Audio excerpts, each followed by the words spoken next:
Bang, gokil sih bohongin pakai bawa keluarga buat kepentingan dia sendiri. Kok lo tega ya? Ternyata banyak juga orang yang kirim lo duit. Kayaknya bohong itu dia. Kemarin gua tanya sih udah aman mobil mah.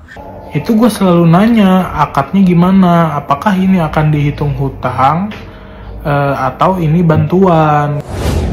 Hai everyone, aku Yusel Kim. Selamat datang ya guys ke channel YouTube aku. By the way, yang lagi nonton gimana kabarnya hari ini? Apakah dalam kondisi yang baik-baik saja? Atau mungkin sebaliknya ya guys, lagi dalam kondisi nggak baik-baik aja? Apapun yang terjadi, kalian gak boleh menyerah. Ayolah semangat, fighting! Nah teman-teman, dalam video kali ini kita bakal bahas tentang Vico Fahriza. Sebelum kita ngebahasnya, boleh nggak sih aku izin dulu untuk nge-affiliate produk-produk hair care yang aku pakai? Siapa tahu gitu ya kan, ada yang tertarik juga untuk. Dan langsung aja aku spill produk-produk apa yang aku pakai. Dimulai dulu dari shampoo. Kalau shampoo aku pakai Natur yang aloe vera extract. Nah teman-teman, ini shampoo kan ada kandungan aloe vera extractnya ya. So kandungan inilah yang akan memberikan nutrisi pada rambut kalian dan juga menjaga kesuburan rambut sehingga rambut kalian itu tampak lebih sehat dan juga lebat. Selain pakai Natur, aku juga sering pakai zinc sih. Ini yang anti dandruff black shine. Jadi selain bagus untuk anti ketombe, ini shampoo juga bisa membuat rambut tuh tampak hitam berkilau guys. Kalau conditioner, aku pakai ini Herbal Essence Argan Oil of Morocco. Conditioner ini ngebuat rambut tuh kayak lebih halus. Dan juga ngebuat rambut tuh lebih berkilau teman-teman. Ini juga wangi sih. Dan menurut aku harganya cukup terjangkau. Dengan ukuran sebesar ini, harganya menurut aku terjangkau banget sih. Dan kalau kalian pengen lagi nih rambut kalian tuh kelihatan lebih berkilau banget atau 2 kali lebih halus, mungkin kalian bisa pakai hair vitaminnya Emerald yang hijab ini. Dan teman-teman, hair vitamin ini juga dapat loh mengatasi permasalahan rambut yang bau apek dan juga lepek. Selain itu aku juga pakai tonik. Ini toniknya dari Natur juga yang ginseng ekstrak tapi ya guys. Kandungan ginseng ekstrak yang terdapat dalam tonik ini dapat membantu merawat kekuatan akar rambut dan juga menjaga kesehatan kulit kepala sehingga rambut menjadi tetap sehat dan juga kuat. Cocok banget sih buat teman-teman yang mengalami permasalahan rambut rontok karena nih produk memang dapat mengurangi gas rambut rontok. Buat yang nanya ini apa, ini tuh bukan untuk hair care ya guys, ini tuh face care. Ini tuh adalah Nasipik Pitoniasin Sleeping Mask. Ini udah lama banget aku pakai sejak era Covid guys. Iya, sejak era Covid loh aku pakai ini bagus sih. Ini produk itu dapat membuat wajah jadi lebih lembab dan juga cerah. Untuk informasi, kandungan niacinamide-nya 5% guys. So gimana nih bosku, tertarik nggak untuk coba? Kalau tertarik bisa cek tag produk. Alright everyone, dan sekarang kita lanjut yuk ke topik pembahasan utama kita kali ini. Seperti yang sudah kita singgung tadi, kali ini kita bakal bahas tentang Vico Fahriza. Siapa Vico Fahriza? Nah, buat yang belum kenal, Vico Fahriza adalah seorang komika sekaligus aktor yang lahir pada tanggal 24 Mei tahun 1994 di Jakarta. Nama beliau mulai dikenal oleh publik setelah mengikuti ajang stand up komedi Indonesia atau Suci musim ketiga pada tahun 2013 yang lalu. Dalam kompetisi tersebut, Vico berhasil mencapai babak 5 besar dan menjadi runner up setelah kalah dari almarhum Babe Cabita. Lantas, apakah yang terjadi dengan Vico? Jadi guys, sebelum lama ini kakak dari Vico yang juga adalah seorang komika yang bernama Anata Risbo meminta nih agar yang lain gak memberikan sang adik meminjam duit. Dalam statement yang diunggah ke Instagram, lebih lanjut beliau mengatakan seperti ini. Coba kita baca ya guys, seperti apa statement dari sang kakak. Teman, kalau Vico ada pinjam duit dengan alasan apapun, jangan dikasih. Sudah banyak yang dipinjami dengan alasan yang gak bener. Apalagi kalau alasannya keluarga. Alhamdulillah keluarga baik-baik aja. Terima kasih doanya teman-teman. Kemudian di bagian caption, beliau kayak meminta maaf nih. Lalu menuliskan, teman-teman maaf sebelum Vico Fahriza semakin jauh. Kemudian di sini ada Teuku Rizky aka Kiki yang juga dikenal sebagai personel dari Kobe Junior yang sudah membagikan bagaimana isi percakapannya dengan Vico di saat sang komika meminjam uang darinya. Adapun isi percakapan yang sudah dibagikan oleh Kiki antara lain seperti ini guys. Mari kita baca bersama-sama. Ki, ini Vico, suami mama aku meninggal dan kita terkendala biaya penguburan, takjiah, sholat mayit sama ambulan dan ini itu. Mohon bantuannya jika ikhlas ke rekening tit. Terus di reply ini, halo bang, maaf baru baca, kebetulan baru beres kerjaan. Terus Vico bilang lagi, ya Ki, maaf ya. Soalnya di sini aneh gitu, ngebingungin. Kayak budayanya di Banyumas 14 hari harus nyediain makanan buat warga yang ngaji pakai budget. Ustadz juga pakai budget. Kalau gue pinjam, kira-kira lu bisa berapa Ki? Terus dibales nih, butuhnya berapa bang? Lalu Vico reply lagi, kalau jaminan ganti gue ada kontrak tanggal 29. Kemudian Kiki terlihat udah nge-TF ya ke rekeningnya Vico. Terus Vico bilang nih, maksimal gue gantinya tanggal 5. Terus di reply lagi sama Kiki, salam ya buat keluarga. Ini akadnya pinjem atau apa Ki? Biar clear. Nggak usah, udah pakai aja bang. Ki, makasih banyak ya, lancar terus, sehat terus, semoga selalu dalam lindungan Allah. Tapi Ki, kan gue di Depok sebenarnya, ortu di Banyumas. Lu keberatan nggak Ki kalau misal gue pinjem 4 juta aja, besok siang langsung balikin. Soalnya mereka harus belanja pagi-pagi dan masak buat yang ngaji. Next ke pesannya berikutnya, mobil gua di towing Ki, nyerempet separator karena kaki-kakinya udah nggak bagus. Terus Kiki reply nih, gua cuma bisa segitu bang, sorry ya. Siap Ki, maaf ya, bagian dari usaha gua aja ini. Next, ini tuh adalah percakapan antara Kiki dan juga Rispo ya guys. Percakapannya kayak gini, iya Ki, lu di chat Piko bukan? Orang-orang pada di chat Piko minjem duit, jangan dikasih ya, bohong itu dia. Terus Kiki bales nih, astaga, gue udah ngasih lagi. Ya, kemudian Kiki di sini tata gini nge-WA Piko. Adapun WA-nya seperti ini guys. Bang, gokil sih, bohongin pakai bawa keluarga, bawa kepentingan dia sendiri. Gak suka gue dibohongin begini. Kemudian di bagian caption, Kiki menuliskan seperti ini guys. Slide pertama, chat hari Selasa yang baru gue bisa balas hari Rabu tadi malam. Slide ketujuh, chat gue bersama abangnya Piko atau Rispo. Dan salahnya gue nggak nunggu chat dari Bang Rispo dulu untuk make sure kasih atau enggak. Slide terakhir, itu bukan masalah nominalnya. Ngerasa dibohongin, bawa keluarga yang mengalami kemalangan, itu yang bikin kecewa, bukan main. Kemudian ada juga Alit nih yang terlihat berkomentar di salah satu postingan dari Viko. Adapun komentarnya seperti ini, mari kita lihat bareng-bareng. Ko, pas lo bilang minjam duit buat ngurus bokap, gue kirimin screenshot saldo gue di akhir bulan kan. Terus gue bagi 2 tuh saldo, biar beban lo ngurus bokap tiri lo berkurang kan. Biar lo tahu kalau masih ada yang peduli sama lo. Tapi habis lihat video ini, gue malah mikir, kok lo tega ya? Ternyata banyak juga orang yang kirim lo duit dan lo pakai buat servis mobil. Rispo bilang urusan perduitan bokap tiri udah aman tercover. Sekarang intinya, duit yang lo minta dari kami, kan bilangnya buat bokap tiri tuh.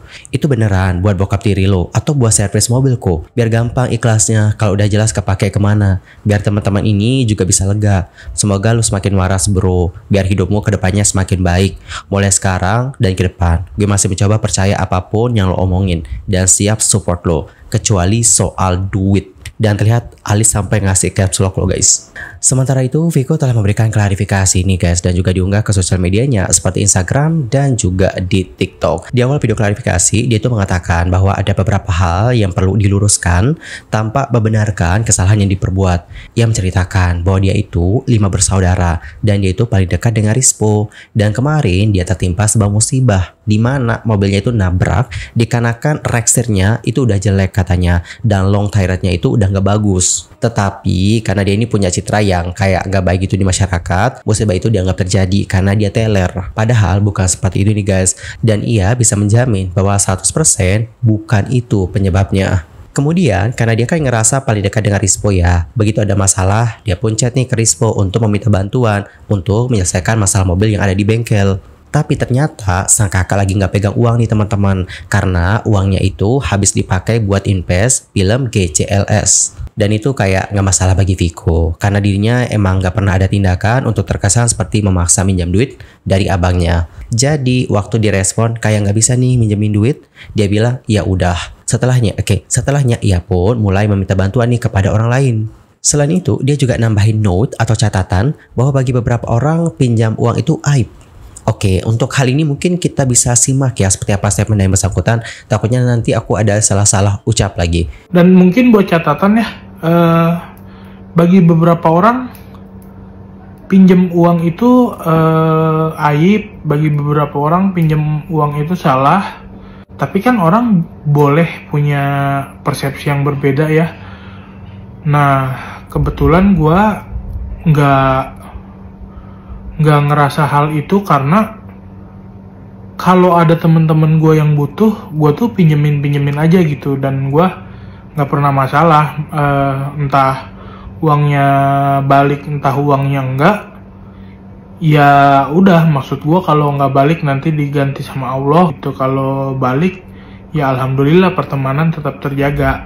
Lanjut, nah setelah Rispo itu kan belum bisa nih memberikan pinjaman dulu gitu. Adalah nih saudaranya dia. Si saudaranya ini nanya dia itu bisa bantu apa. Lalu Piko pun menceritakan masalahnya. Dan sampai sana aman-aman aja guys. Namun di satu momen dia itu kayak nggak bisa nih memberikan fast respon ke si saudara karena dia lagi di jalan. Terus si saudara ini konfirmasilah ke Rispo, nanya soal masalah yang diceritain oleh Viko tadi. Apakah beneran seperti itu? Lalu Viko mengatakan bahwa dirinya itu nggak tahu Rispo punya asumsi dari mana sehingga bisa mengatakan bahwa uang untuk servis mobilnya itu udah lunas. Dan di sini Viko telah membagikan sebuah screenshot pesan. Adapun isi pesannya seperti ini, coba kita simak bareng-bareng. Tapi kalau buat mobil sih udah aman dia. Kemarin udah aman, bilang sama gue sih udah kebayar. Lalu di reply nih, nah bilangnya ke gue, katanya spare partnya itu udah datang, tapi belum bisa ditebus karena belum ada duit. Terus di reply lagi nih, bilang aja udah aman gitu kata Tit, udah aman. Kayaknya bohong itu dia. Kemarin gue tanya sih udah aman mobil mah. Lo capture ini aja. Agak nggak enak gue sampai mastiin kalau gini. Nggak apa-apa, aman. Biar dia tahu aja. Alright, jadi kurang lebih seperti itulah bagaimana isi pesannya. Kemudian Viko ini kayak chat Rispo, dan disitulah dia kecewa dengan Rispo. Terus obrolan mereka adalah ke chat yang agak miskom, sampai pada akhirnya Rispo klarifikasi ke saudaranya bahwa bener Viko kecelakaan dan juga butuh duit. Tapi karena sebelumnya konfirmasi yang diterima mungkin kurang enak, jadi akhirnya sang saudara itu nggak jadi bisa pinjemin duit sebesar yang di awal mau dipinjemin ke Viko. Kemudian dia pun mengatakan seperti ini guys. Karena gue punya ketidaksadaran bahwa tidak semua orang nyaman uangnya dipinjam meski hubungannya baik, gue melakukan kesalahan itu. Gue pinjam ke banyak orang, ada yang minjemin, ada yang enggak. Lebih lanjut, Viko mengungkapkan nih guys bahwa di tengah polemik ini, suami nyokapnya itu meninggal dunia dan ia pun sempat dapat kabar bahwa Rispo itu nggak ada uang lagi atau nggak megang duit. Oleh karena itulah, selain mencari uang untuk servis mobilnya, dia juga mau mencari nih buat bantu almarhum suami nyokapnya. Dan ketika di semua orang yang ia minta bantuan untuk dipinjamkan duitnya, dia selalu bertanya akadnya gimana. Lebih lanjut, dia mengatakan seperti ini guys. Nah, di semua orang yang gue pinjemin atau gue minta bantuan, itu gue selalu nanya akadnya gimana, apakah ini akan dihitung hutang atau ini bantuan gitu. Jadi gue selalu pastiin kayak gitu. Makanya gue bingung kalau gue sadar banget bahwa citra gue ini nggak begitu baik di masyarakat kan. Tapi gue agak bingung kalau gue dibilang punya niat jahat gitu, atau gue adalah orang yang jahat. Jadi by the way, gue tuh agak bingung sih guys. Bingungnya kayak gini, beliau kan yang hubungin orang ya, terus beliau juga yang minjem gitu ke orang itu. Dan kenapa ya beliau nanyain akadnya gimana? Bukankah kalau kita minjem ke orang itu udah termasuk hutang gak sih? Kecuali kalau orangnya yang langsung bilang nih gitu, oh yang ini lu gak usah balikin, anggap aja ini bantuan. Jadi aku agak bingung gitu, kenapa beliau itu harus nanya akadnya gimana. Jujur gue agak bingung sih guys. Setelahnya dia mengatakan bahwa untuk semua polemik ini dia itu minta maaf kepada semua pihak, mulai dari rekan-rekan komika hingga teman maupun relasinya. Dia nggak membenarkan apa yang sudah dilakukan dan hanya mencoba untuk menjelaskan supaya ini tuh bisa dilihat dari dua sisi. Dia lantas mengakui kesalahannya nih guys setelah ngechat banyak orang dan pinjam duit dari banyak orang. Namun itu dia lakuin dikarenakan kesadaran bahwa Rispo lagi enggak punya duit. Sementara yang mengurus orang tuanya di Banyumas ya antara dirinya dan juga Rispo. Begitu. By the way, boleh komen gak sih untuk masalah ini? Yaps, I think boleh lah ya guys. Tadi kan untuk Viko-nya bilang ya, alasan dia itu minjam duit ya karena dia itu sempat dengar kabar bahwa abangnya itu lagi nggak ada duit gitu, atau lagi kayak nggak megang duit. Jadi itulah yang menjadi alasannya gitu kenapa dia menghubungi banyak orang gitu, sambil juga mencari bantuan untuk masalah mobilnya ini. Tapi menurut aku itu salah sih. Salahnya di mana? Salahnya nggak ada komunikasi. Seharusnya kan dia komunikasi dulu sama Rispo. Oke lah, dapat kabar bahwa Rispo emang lagi nggak megang duit. Oke, kita bisa terima tentang fakta tersebut. Tapi kan kalau dalam masalah seperti ini kita itu nggak bisa sih bergerak sendiri. Kalau menurut aku ya, for the example waktu nenekku meninggal dunia kemarin, keluarga tuh pasti pada berunding guys. Ya kita nggak bergerak sendiri gitu, keluarga tuh pasti berunding gimana nih nantinya gitu. Baru setelah kita sepakat ya begini-begini. Nah kalau ini kan yang aku tangkap ya, dia itu cuma dengar kabar bahwa Rispo-nya lagi nggak megang duit, makanya dia pinjam. Menurut aku ini salah gitu. Seharusnya sebelum minjam duit gitu ya kan, berunding dulu sama abangnya, ini gimana gitu, apakah kita harus minta bantuan sama orang lain atau bagaimana. Menurut aku sih seperti itu, komunikasi gitu loh. musyawarah dulu gitu sebelum mengambil tindakan seperti ini. Kalau menurut aku sih gitu ya guys. Kalau mau kalian sendiri gimana nih? Ntar komen ya di kolom komentar. Anyway teman-teman, cukup sekian aja untuk hari ini. I'm Sulkim pamit, dan aku juga mohon maaf kalau ada kesalahan, baik itu dalam ucapan, sikap, tindakan, dan mungkin ada kesalahan informasi, mohon koreksinya. Sampai jumpa ya semuanya, dan selamat beraktivitas. Goodbye everyone.